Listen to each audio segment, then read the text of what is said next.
Et si cette stérilité que vous ressentez au plus profond de votre être, cette insatisfaction latente, malgré toutes vos activités religieuses, ce n'était pas le signe d'une simple lassitude spirituelle ou d'un problème d'organisation personnelle?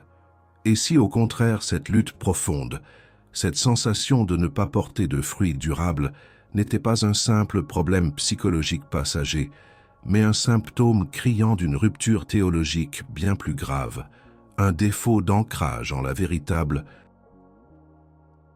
source de vie, un échec fondamental à comprendre et à pratiquer l'attachement authentique à la vigne, la parole de Dieu dans Jean 15 et l'enseignement incisif, intemporel de Charles Spurgeon diagnostiquent cette condition avec une clarté impitoyable et une sévérité prophétique. L'arbre sans fruits abondants n'est pas simplement un arbre malade, c'est trop souvent un sarment déconnecté de la vigne, dont la destinée est la flamme. Dans un monde où la foi est trop souvent réduite à une série de rituels superficiels, à des affirmations positives ou à une quête incessante de bien-être personnel, cette vérité est d'une brutalité nécessaire. Nous avons été conditionnés à croire que le succès spirituel se mesure à la visibilité de nos œuvres, à l'éclat de nos ministères, à l'abondance de nos bénédictions matérielles. On nous a vendu une version édulcorée du christianisme, une religion de l'optimisme forcé, où l'échec est tabou et la profondeur doctrinale reléguée aux oubliettes. Cette superficialité spirituelle et cette autodépendance sont devenues l'ennemi commun de tant d'âmes sincères, mais égarées, les laissant dans le vide intérieur malgré l'activité religieuse et le sentiment d'une foi stérile. Vous reconnaissez-vous dans cette description? Cette quête inlassable de quelque chose de plus, cette frustration face à des réponses qui sonnent creux, cette angoisse silencieuse d'une foi qui semble manquer de substance? Ce n'est pas une faiblesse, c'est un appel à la repentance, une invitation à la profondeur que seule la vérité éternelle peut offrir. Ce n'est pas par hasard si le grand prédicateur Charles Spurgeon, dont la vie était elle-même un témoignage vibrant de fruits spirituels abondants, a inlassablement pointé du doigt l'importance cruciale de l'union vitale avec Christ. Il comprenait que toute tentative de produire la vie spirituelle par nos propres forces, par nos propres astuces ou par des méthodes humaines n'était rien de moins qu'une vaine mascarade, une idolâtrie du moi déguisée en piété. Jean 15 n'est pas une simple allégorie pastorale pour conforter les âmes. C'est un manifeste théologique, une cartographie de la vraie vie spirituelle, une déclaration de dépendance absolue qui démantèle chaque pilier de l'autosuffisance religieuse. La modernité, avec son culte de l'efficacité et de l'autonomie, a infiltré le sanctuaire, promettant des raccourcis vers la plénitude spirituelle. On nous assure que nous pouvons atteindre la meilleure version de nous-mêmes par la méditation, la visualisation ou même une pensée positive qui n'a rien à voir avec la foi biblique. Mais la vérité est bien plus exigeante, bien plus radicale. La vraie vie spirituelle ne jaillit pas de nous-mêmes, elle s'écoule à travers nous, de celui qui est la vigne. Ignorer cette vérité, c'est choisir la sécheresse plutôt que la sève, la mort plutôt que la vie. C'est une trahison de l'Évangile, une abdication de la dépendance divine au profit d'une illusion d'indépendance. Ce que la majorité des pulpites contemporains oublient ou craint de proclamer, c'est que la stérilité spirituelle n'est pas un problème de motivation, mais un problème d'union. Le manque de fruits n'est pas le fruit d'un manque d'effort, mais le signe d'un manque de connexion. Vous vous épuisez peut-être à essayer de faire plus pour Dieu, à servir plus, à prier plus longuement, sans jamais atteindre cette paix profonde, cette joie inébranlable, cette puissance transformative que l'Évangile promet. Pourquoi? parce que vous avez peut-être, sans le savoir, érigé un mur entre vous et la vigne, substituant la vaine activité à la vie enracinée, la performance à la simple et totale dépendance. La parole de Dieu, elle, ne connaît pas de circonvolution. Elle est tranchante comme une épée à deux tranchants. Elle ne flatte pas, elle confronte. Et elle nous révèle que la seule voie vers une vie spirituelle authentique, abondante et porteuse de fruits, passe par une union intime, constante et vitale avec Jésus-Christ. C'est le message de Jean 15. C'est le cri du cœur de Spurgeon. C'est l'essence même de la théologie appliquée, c'est qui démantèle nos illusions modernes. Ce n'est pas une suggestion, mais un commandement. Ce n'est pas une option, mais la seule réalité. Avez-vous le courage de sonder votre âme, de laisser la lumière de Jean 15 exposer les recoins les plus sombres de votre foi? Êtes-vous prêt à admettre que vos tentatives de prospérité spirituelle par vos propres moyens n'ont mené qu'à une prospérité vide? Si la réponse vous brûle les lèvres, si le vide que vous ressentez vous dévore, alors quelle est la seule vérité fondamentale que vous avez, jusqu'à présent, délibérément ignorée au sujet de votre propre vie spirituelle? La vérité éternelle est simple, implacable et souvent insupportable pour l'orgueil humain. Jean 15. Cette colonne vertébrale de l'enseignement de Christ sur la vie en lui ne propose pas une option parmi d'autres. Il déclare la condition sine qua non de toute vie spirituelle authentique. Je suis le vrai cep, et mon Père est le vigneron. Tout sarment en moi qui ne porte pas de fruit, il l'ôte, et tout sarment qui porte du fruit, il l'émonde, afin qu'il porte encore plus de fruits. Jean 15, 1, 2. Ici, la référence de base n'est pas une opinion ou une métaphore poétique, c'est une déclaration de fait ontologique. Sans union avec le cep, la vigne, Jésus-Christ lui-même, il n'y a pas de vie, pas de fruits et pas de permanence. L'ennemi commun que nous avons identifié, la superficialité spirituelle et l'autodépendance, se manifeste ici dans sa forme la plus insidieuse, la tentative de cultiver un jardin spirituel sans la sève de la vigne. Combien de chrétiens s'épuisent-ils à tenter d'être bons, de servir, d'accomplir des œuvres qui, aux yeux des hommes, paraissent pieuses, mais qui en réalité sont les fruits d'un sarment détaché, le grand prédicateur. Charles Spurgeon, dont chaque sermon résonnait de cette vérité, l'a formulé avec une clarté brute. Si nous nous séparons de Christ, nous nous sommes séparés de tout ce qui est bon. Sans Christ, nous sommes des hommes sans espérance, des hommes misérables. Il savait que l'acdor occulta abordada, ce vide intérieur malgré l'activité religieuse et le sentiment d'une foi stérile, trouvait sa racine non pas dans un manque de zèle, mais dans une déconnexion fondamentale. La doctrine de la dépendance humaine est au cœur de Jean 15. L'homme déchu est incapable de produire par lui-même quoi que ce soit qui plaise à Dieu. Sa nature est corrompue, son cœur, un nid de idolâtrie du cœur, toujours prompte à se tourner vers des substituts, des idoles, fussent-elles religieuses. La superficialité spirituelle n'est qu'une forme sophistiquée d'idolâtrie. Elle adore la performance, l'apparence, l'effort humain, plutôt que la grâce souveraine de Dieu et la puissance de Christ. Elle se complaît dans l'illusion d'une prospérité divine qui se manifesterait par des signes extérieurs, richesse, succès, popularité, tandis que l'âme, le véritable trésor du chrétien, dépérit. Spurgeon a vu clair dans cette tromperie. Il a compris que la véritable prospérité divine n'est pas mesurée par le compte en banque ou la taille de la congrégation, mais par la profondeur de la communion avec Christ, par l'abondance du fruit du Saint-Esprit, amour, joie, paix,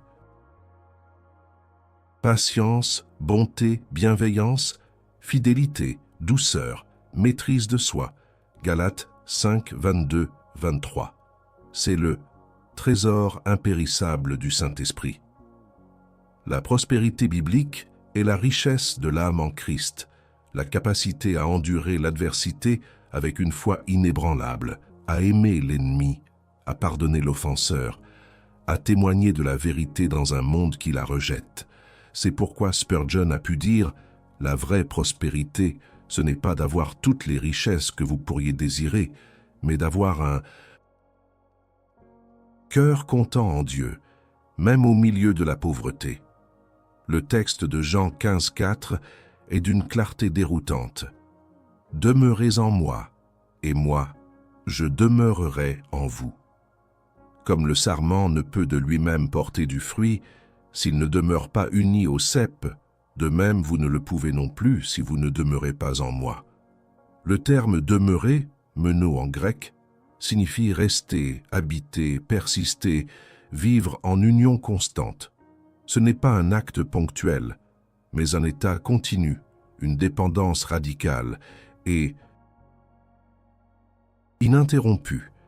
C'est ici que la théologie appliquée de Spurgeon prend tout son sens.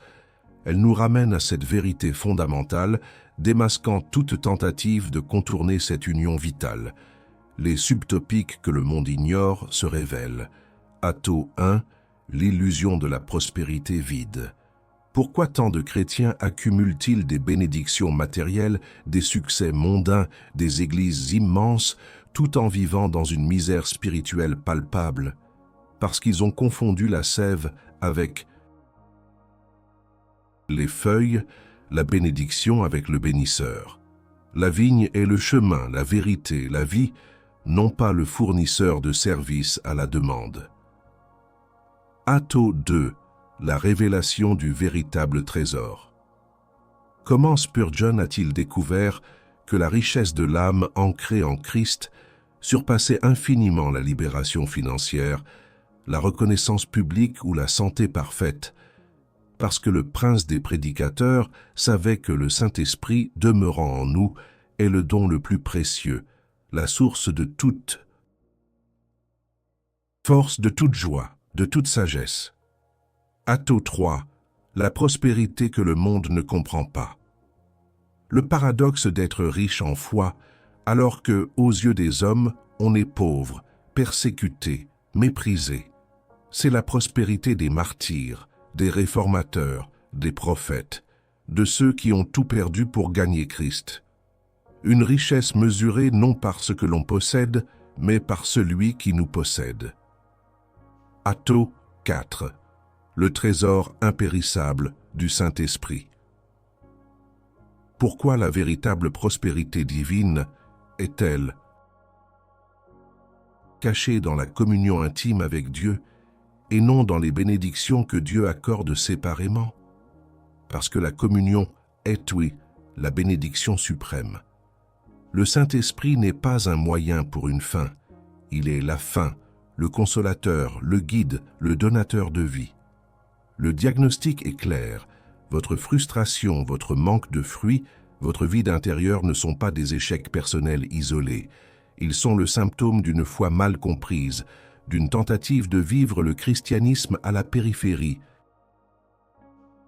de Christ, au lieu de s'immerger totalement en lui. La sève ne circule que dans les sarments attachés, le fruit ne pousse que par la vie de la vigne. Tout le reste n'est que contrefaçon, une vaine tentative d'imiter la vie sans en avoir la source.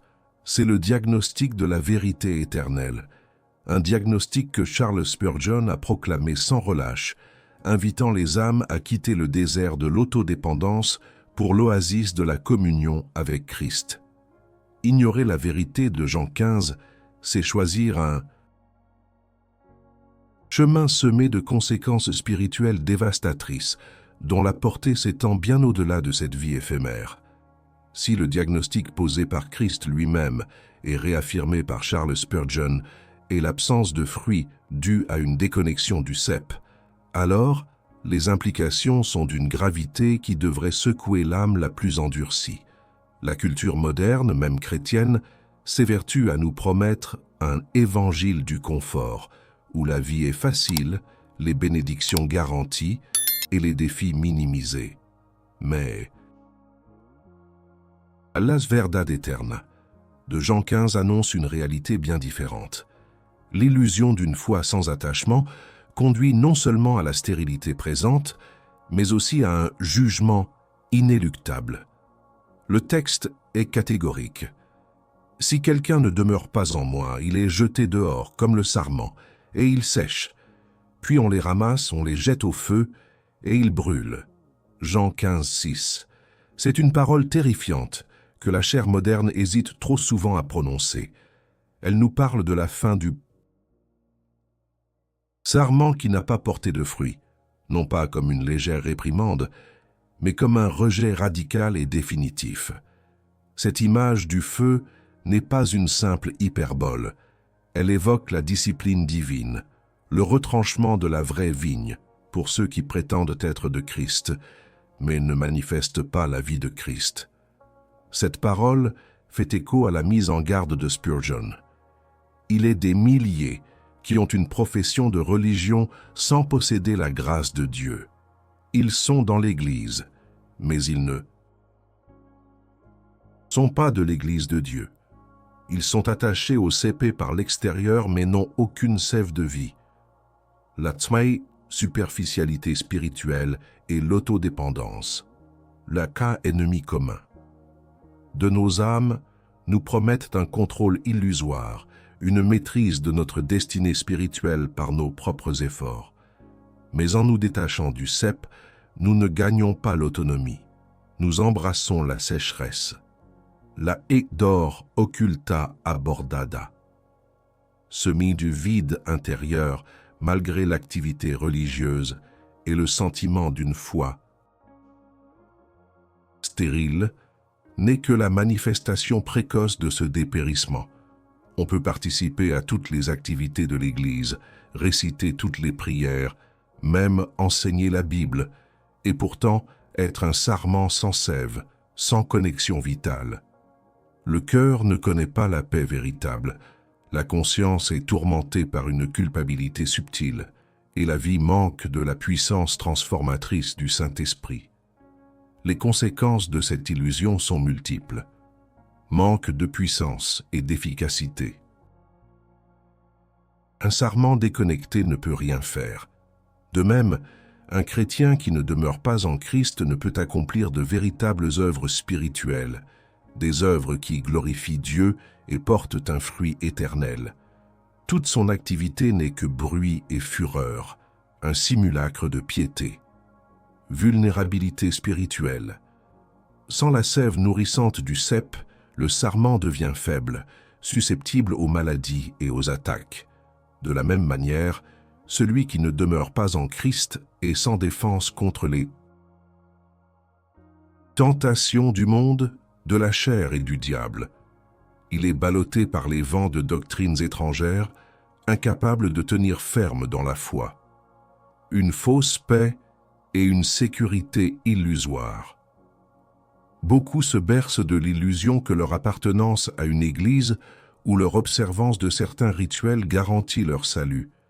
Mais Christ dit que le sarment sans fruit est retranché.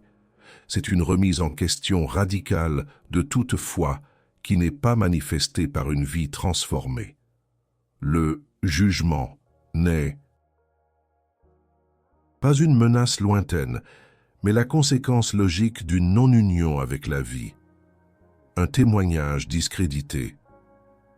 Une vie stérile, malgré une profession de foi, est un contre-témoignage puissant. Elle donne aux sceptiques des raisons de douter de la puissance de l'Évangile et pousse les observateurs à penser que le christianisme n'est qu'une façade hypocrite. Spurgeon a mis en garde contre cette fausse sécurité. Il a déclaré que l'homme peut être dans le visible, et pourtant ne pas être dans l'invisible. Il peut être dans l'assemblée des saints, et pourtant ne pas être dans la communion de l'Esprit. Il nous a constamment rappelé que l'apparence sans la réalité est une tragédie de proportion éternelle. La théologie appliquée. Ici exige une introspection brutale. Considérez ce paradoxe souvent ignoré. la prospérité que le monde ne comprend pas, le paradoxe d'être riche en foi tout en étant pauvre aux yeux des hommes. Tandis que le monde et une certaine frange du christianisme mesure la richesse par ce que l'on accumule, la vérité éternelle la mesure par ce que l'on est en Christ. Est-ce que votre âme est riche en son amour, en sa paix, en sa joie, même si votre compte en banque est vide, si votre corps est faible, si votre réputation est ternie pour le nom de Christ? Ou recherchez-vous une libération financière qui pourrait en fait vous lier plus profondément aux chaînes du monde, détournant votre cœur du trésor impérissable du Saint-Esprit? Atto 1. La profondeur de l'auto-illusion. Croire que l'on peut manipuler Dieu pour obtenir des bénédictions tout en refusant l'obéissance radicale et la dépendance totale que Jean 15 exige. C'est la prière du pharisien moderne, non celle du publicain brisé. Atto 2. Les fruits amers de la déconnexion. La fatigue, l'amertume, la jalousie, le ressentiment, le compromis moral, ces œuvres de la chair qui prolifèrent lorsque le sarment n'est pas nourri par la sève de la vigne. Atto 3. L'érosion silencieuse de la foi. Comment une foi non ancrée en Christ est progressivement rongée par le doute, les tribulations et la séduction des philosophies humaines jusqu'à ce qu'il ne reste qu'une coquille vide. Atto 4. La perspective du jugement éternel. La conséquence la plus sombre de toutes, être jugé non sur la profession de foi, mais sur la présence de fruits, le signe indubitable d'une vraie union avec Christ. La question n'est plus « vous sentez-vous bien dans votre foi ?» mais votre vie porte-t-elle le fruit qui témoigne de votre union vitale avec Christ? C'est un test exigeant, mais juste, car il est le critère même que le Christ a établi. Il est temps d'arrêter de se mentir, de se cacher derrière des apparences et des excuses. Si vous avez sincèrement admis cette vérité, et si vous êtes prêt à abandonner la fausse sécurité pour la vraie, alors quel est le premier mensonge que vous êtes prêt à confesser et à rejeter publiquement? Ici et maintenant, au sujet de votre vie spirituelle. Après le diagnostic implacable et la confrontation avec les conséquences désastreuses de la déconnexion, il n'y a qu'une seule voie, une seule solution radicale, que la parole de Dieu et la voie des réformateurs comme Charles Spurgeon nous proposent, un retour sans compromis à l'autel de la dépendance totale, un enracinement profond et délibéré en Jésus-Christ, la vraie vigne. Cette solution n'est pas une astuce ou une 10 étapes facile vers le succès spirituel. C'est une exigence existentielle, une transformation complète du cœur qui remplace l'autodépendance par la soumission absolue. Jean 15, 7, 8 nous révèle le chemin. « Si vous demeurez en moi, et que mes paroles demeurent en vous, demandez ce que vous voudrez, et cela vous sera accordé. C'est en ceci que mon Père est glorifié, que vous portiez beaucoup de fruits, et que vous soyez mes disciples. » L'union avec Christ n'est pas passive, elle est active, impliquant que ces paroles demeurent en nous. Cela signifie une immersion profonde dans les Écritures, une méditation constante sur sa vérité, une obéissance joyeuse à ses commandements. Ce n'est pas simplement une connaissance intellectuelle, mais une imprégnation de tout notre être par sa parole. Ce n'est pas le confort que cette solution vise, mais la sanctification progressive, la transformation de notre caractère à l'image du Christ. Charles Spurgeon a constamment martelé cette vérité, exhortant ses auditeurs à ne jamais se contenter d'une relation superficielle avec Christ. Il a écrit « Nous devons nous accrocher à Christ comme le sarment s'accroche au cépé. Nous devons nous abreuver de sa vie et le laisser travailler à travers nous. C'est la seule façon de porter du fruit. Pour Spurgeon, la foi authentique n'était pas une adhésion passive à une doctrine, mais une union vivante, dynamique, qui se manifestait par un fruit abondant, ce trésor impérissable du Saint-Esprit. N'est accessible qu'à ceux qui choisissent de demeurer, de s'abandonner, de vivre dans cette dépendance radicale. L'aguinimigo commun, la superficialité spirituelle et l'autodépendance, est vaincue non pas par nos efforts renouvelés, mais par notre repentant soin de cette autonomie illusoire et notre soumission à la bonne souveraineté de Dieu. C'est reconnaître que nous ne pouvons rien faire par nous-mêmes et que toute notre capacité à porter du fruit vient de Christ seul. C'est abdiquer le trône de notre cœur sur lequel nous avons si longtemps régné, pour inviter le roi des rois à y siéger et à y gouverner sans partage. La théologie appliquée. Ici exige des étapes concrètes de renonciation et d'engagement. Un repentir radical. Non pas simplement un regret pour les échecs, mais un changement profond de mentalité et de direction, reconnaissant l'asidolâtrie du cœur qui nous pousse à compter sur nos propres forces, nos propres mérites ou nos propres méthodes. Religieuse pour la vie spirituelle. Repentez-vous de l'illusion que vous pouvez être un sarment productif sans être profondément enraciné. La soumission inconditionnelle à la parole. Laissez les paroles de Christ demeurer en vous signifie les accueillir, les méditer, les obéir. C'est la nourriture du sarment. Sans cette nourriture, la vie s'étiole. Cela implique une lecture sérieuse, une étude diligente et une application pratique de la Bible, permettant à la vérité de vous transformer. La prière d'attachement.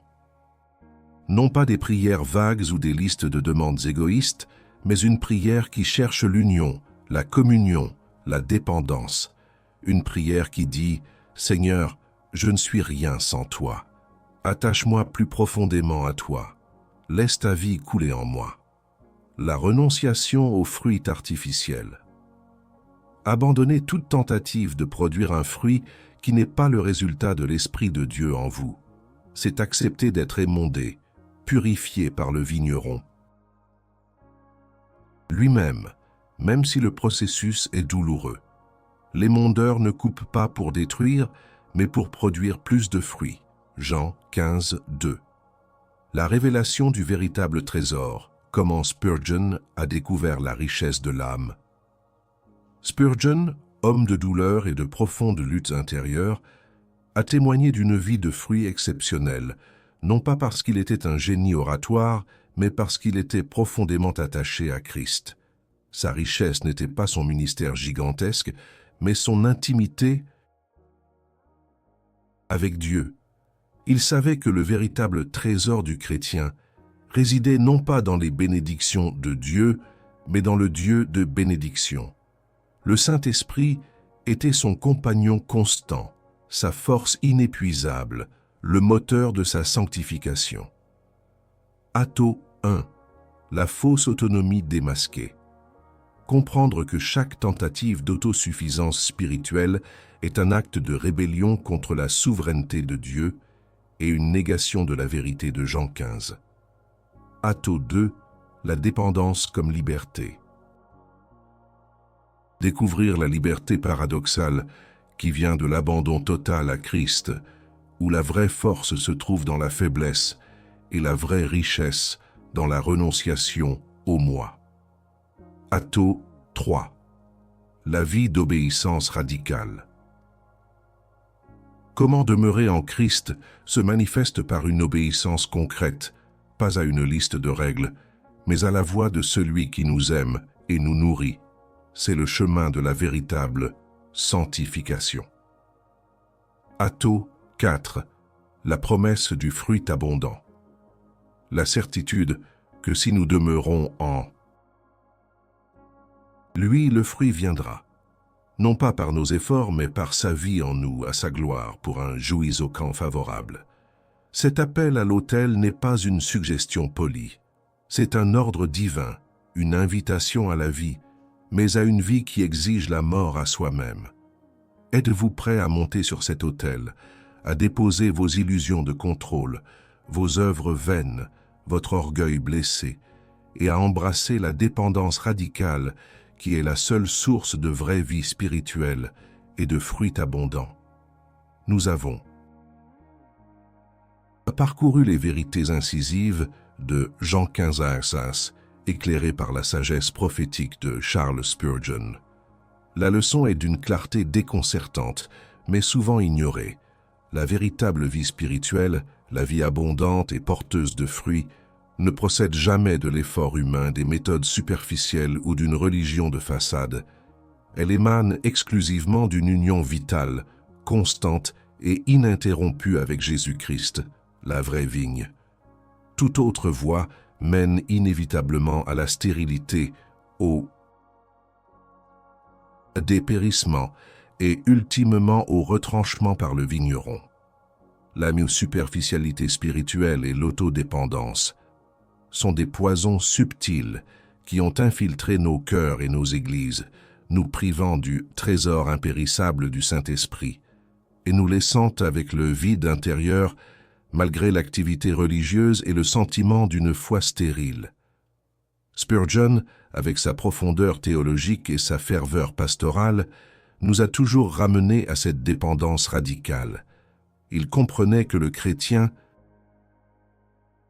ne peut rien faire sans Christ, que toute puissance, toute sagesse, toute sainteté ne sont que le déversement de la vie du cep dans le sarment.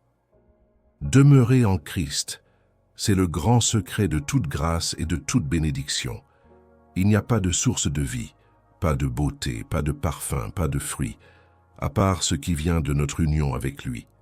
Cette déclaration puissante n'est pas une simple formule, c'est le cri du cœur d'un homme qui a vécu cette vérité et en a vu la puissance transformatrice. La calme théologie appliquée de Jean XV nous demande de confronter nos illusions. Combien d'entre nous se sont évertués à produire du fruit par des moyens charnels, par des stratagèmes psychologiques ou par une imitation vide de piété? Combien de temps avons-nous perdu à essayer de justifier notre stérilité plutôt que d'admettre notre déconnexion? Le repentir n'est pas une option, mais une nécessité absolue. Il est le portail par lequel nous réintégrons la vigne, le chemin par lequel nous nous soumettons à la souveraineté de Dieu, qui, dans sa sagesse, nous taille et nous purifie pour que nous portions encore plus de fruits. Ce n'est pas une voie facile, car elle exige l'abandon de soi, la mort à notre orgueil et l'acceptation de la croix comme le seul emblème de notre vie. Mais c'est la seule voie de la vraie vie, de la vraie liberté et de la vraie sanctification. Le tas trésor du chrétien n'est pas un compte bancaire bien rempli, une carrière florissante ou une santé parfaite. Ces choses, si Dieu choisit de les donner, ne sont que des bénédictions temporaires. Le véritable trésor, c'est Christ lui-même, sa présence en nous par le Saint-Esprit, sa parole demeurant en nous et le fruit de justice qui en découle. C'est la sainte prospérité divine, qui ne peut être ni volée, ni détruite, ni ternie par les tribulations de ce monde. C'est cette richesse de l'âme qui nous permet d'affronter le jouis oas avec confiance, car notre vie est cachée en Christ. C'est pourquoi, chers amis, frères, sœurs qui avez tenu bon jusqu'à ce point, je vous invite à ne pas laisser ces paroles s'évaporer comme la brume du matin. Si cette discussion a remué votre âme, si elle a mis le doigt sur une vérité que vous sentiez sans pouvoir la nommer, alors il est temps d'agir. Nous sommes ici pour vous offrir un refuge de profondeur théologique, un contrepoids à la superficialité ambiante. Si vous aspirez à une foi solide, ancrée dans la roche de la doctrine et non dans le sable de l'émotion, Alors abonnez-vous à notre chaîne. Joignez-vous à cette communauté de chercheurs de vérité qui, comme vous, sont fatigués des réponses faciles et cherchent l'aliment solide de la parole. Partagez votre histoire dans les commentaires. Dites-nous ce que cette exploration de Jean XV et de Spurgeon a révélé dans votre propre vie. Qu'avez-vous appris? Quel mensonge de l'autodépendance êtes-vous prêt à abandonner? Mais ce n'est pas suffisant de simplement entendre,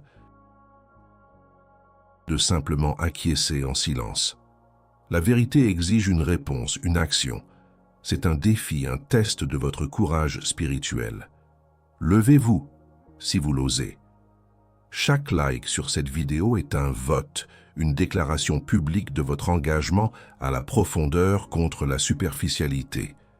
Chaque commentaire n'est pas une simple pensée, mais une admission, une affirmation de votre positionnement. C'est un acte de courage, une rupture avec la passivité qui caractérise tant de vies spirituelles modernes. Cliquez sur « J'aime » maintenant et laissez un commentaire avec un seul mot, sarment. C'est un acte de foi, un acte de courage, une admission de votre dépendance. Oserez-vous être un sarment? Le chemin de l'attachement à la vigne, tel que dépeint dans Jean XV et amplifié par l'éloquence de Spurgeon, est un pèlerinage continu, non une destination unique. La vie chrétienne n'est pas une série de conversions spectaculaires suivie d'une autonomie progressive. Elle est une dépendance croissante, un besoin incessant de la sève vitale du Christ. Le vigneron ne cesse de veiller sur ses sarments. Il n'est pas un observateur passif, mais un ouvrier actif, dont le but est de maximiser le fruit, même si cela implique l'émondage, cette coupe douloureuse qui enlève le superflu pour fortifier l'essentiel. Tout sarment qui porte du fruit, il l'émonde, afin qu'il porte encore plus de fruits. Jean 15, 2. Cette œuvre d'émondeur de Dieu est souvent incomprise par l'esprit moderne, qui associe le bien-être à l'absence de difficultés. Mais la souveraineté de Dieu s'exprime aussi dans la discipline, dans les épreuves, dans les moments de sécheresse apparente qui nous forcent à nous accrocher plus fermement à la vigne. C'est dans le creuset de la souffrance que les scories de l'idolâtrie du cœur sont souvent révélées et brûlées. C'est là que notre attachement est testé, prouvé et renforcé. Spurgeon, qui connaissait bien la souffrance physique et mentale, a ici puisé sa force non pas en évitant les mondeurs, mais en s'y soumettant, sachant que le Père visait un fruit plus grand. La doctrine de la sanctification progressive n'est autre que le processus de l'émondeur à l'œuvre. Chaque péché confessé, chaque tentation surmontée, chaque sacrifice fait par amour pour Christ est un signe que la sève divine circule, purifiant et fortifiant. Le mot trésor du chrétien, cette richesse de l'âme, n'est pas statique. Il croît à mesure que nous demeurons, que nous nous repentons, que nous obéissons. Le Saint-Esprit, ce don impérissable, travaille en nous pour produire ce fruit qui glorifie le Père. Cet épilogue est un appel à la persévérance. Le monde continuera de proposer ses fausses promesses de prospérité et de bonheur éphémère. La chair continuera de nous tenter vers l'autonomie et la superficialité. Mais le chemin de la vigne est le chemin de la vie. Il exige une vigilance constante, une auto-évaluation honnête et une détermination inébranlable à rester attaché. Ne vous lassez pas de demeurer en Christ. Ne vous laissez pas distraire par le bruit et l'agitation de la religion sans substance. Votre vie éternelle, votre fruit spirituel et la gloire du Père en dépendent. Le juiseau final ne sera pas sur vos déclarations, mais sur les fruits de votre vie. Ne soyez pas un sarment sec, mais un sarment verdoyant, abondant en fruits, pour la gloire de celui qui vous a appelé. Vous avez entendu la voix de la vérité, claire et retentissante. brisant le silence assourdissant de la superficialité. Ce n'est pas un simple message que vous venez de recevoir, mais un ultimatum divin, un appel pressant à la vie ou à la stérilité. Chaque parole prononcée ici a été un marteau pour démolir les fondations fragiles de votre foi tiède et un baume pour l'âme assoiffée de l'authentique.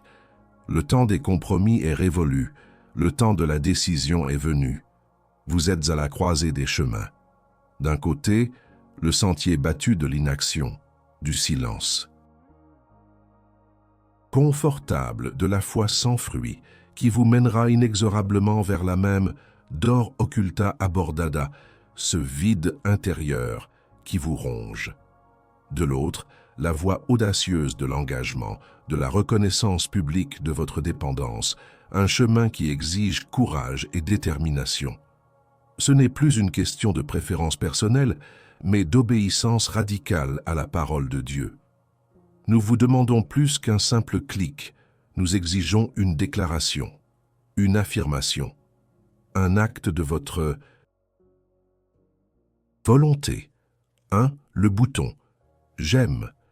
Ce n'est pas un simple pouce en l'air, c'est un serment, un témoignage silencieux mais puissant que vous avez entendu, que vous avez compris et que vous vous rangez du côté de la vérité éternelle de Jean 15 et de la profondeur de Spurgeon.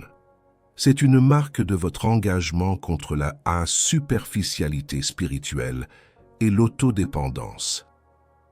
Ne laissez pas le courage vous manquer. Cliquez sur « J'aime » maintenant et laissez votre marque. 2. Le commentaire sarment. Un seul mot. Un seul mot qui encapsule tout ce que nous avons exploré. Sarment. Ce n'est pas un hashtag vide. C'est votre confession publique de votre totale dépendance au cep, à Jésus-Christ. C'est votre admission que sans lui, vous ne pouvez rien faire. C'est un cri de repentance de toute forme de idolâtrie du cœur et un engagement envers la sanctification. Oserez-vous cette humilité publique? Oserez-vous défier la culture du « moi d'abord » pour proclamer votre besoin de la sève divine? Tapez sarment dans les commentaires et rejoignez la lignée de ceux qui ont tout abandonné pour demeurer en Christ. Ces actes ne sont pas pour nous, ils sont pour vous. Ils sont une ligne de démarcation entre ceux qui veulent la facilité et ceux qui recherchent la vérité, même si elle est douloureuse. Votre silence, votre inaction, est une décision en soi. L'écho de la vérité de Jean 15 et de Spurgeon résonne. La question demeure, serez-vous un sarment? Attaché portant du fruit pour la gloire du Père, ou un sarment détaché, voué à la sécheresse? Le choix vous appartient. Prouvez votre courage. L'heure de la décision est maintenant.